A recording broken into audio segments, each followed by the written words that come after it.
Parliament ముందుకు అమరావతి చట్టబద్ధత bill రాబోతోంది. ఎల్లుండి పార్లమెంట్లో అమరావతి రాజధాని బిల్లుని ప్రవేశపెట్టనుంది కేంద్రం.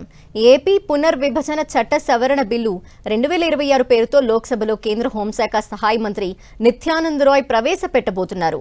ఎల్లుండి కేంద్ర కేబినెట్ ఆమోదం పొందిన తర్వాత బిల్లు చట్టసభల్లోకి రానుంది. మరింత అదనపు సమాచారం మా ప్రతినిధి గోపి అందిస్తారు. గోపి,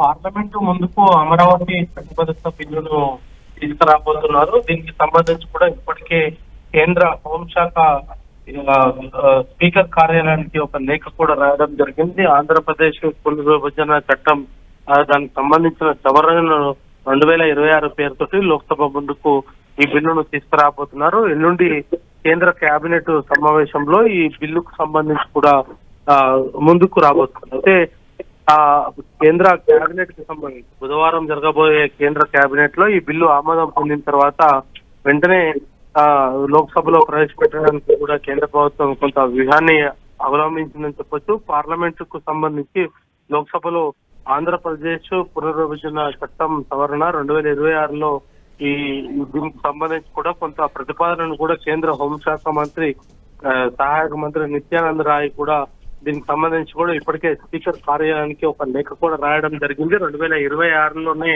ఈ యొక్క అమరావతి చట్టబద్ధతకు సంబంధించిన అంశం పైన ఒక క్లారిటీ కేంద్ర ప్రభుత్వం ఇవ్వబోతుంది. అయితే రాష్ట్ర విభజన జరిగిన తర్వాత కూడా జరుగుతున్న అనేక అంశాలను కూడా దృష్టిలో ఉంచుకున్న అనంతరం కేంద్ర ప్రభుత్వం ఈ బిల్లును ఈ సెక్షన్లను తీసుకురావడము గత కొద్ది రోజుల ముందే చంద్రబాబు నాయుడు ఈ బిల్లును ఏప్రిల్ 2వ తేదీన ఈ ఏదైతే కేంద్ర కేబినెట్ లో ఈ బిల్లు అంశం పైన ముందుకు రాబోతుంది. ఆ తర్వాత ఆ బిల్లుకు సంబంధించిన అంశం పైన చట్టబద్ధత కల్పించబోతుందంటూ కూడా ఆయన చెప్పిన సమాచారం మేరకు ఇప్పుడు ఈ దీనికి సంబంధించి కేంద్ర హోం సహాయక శాఖ మంత్రి నిత్యానంద్ రాయ్ కూడా ఇదే బిల్లును చట్టబద్ధత కోసం ముందుకు తీసుకురావడం వెనుకల ఈ సెషన్ లోనే ఆంధ్రప్రదేశ్ కు సంబంధించి అమరావతి శాశ్వత రాజధాని అనే బిల్లును కూడా కేంద్ర ప్రభుత్వం ప్రవేశపెట్టబోతుంది. దానికి సంబంధించి కూడా ఆ బిల్లు ప్రవేశపెట్టడం, ఆ తర్వాత ఆ బిల్లు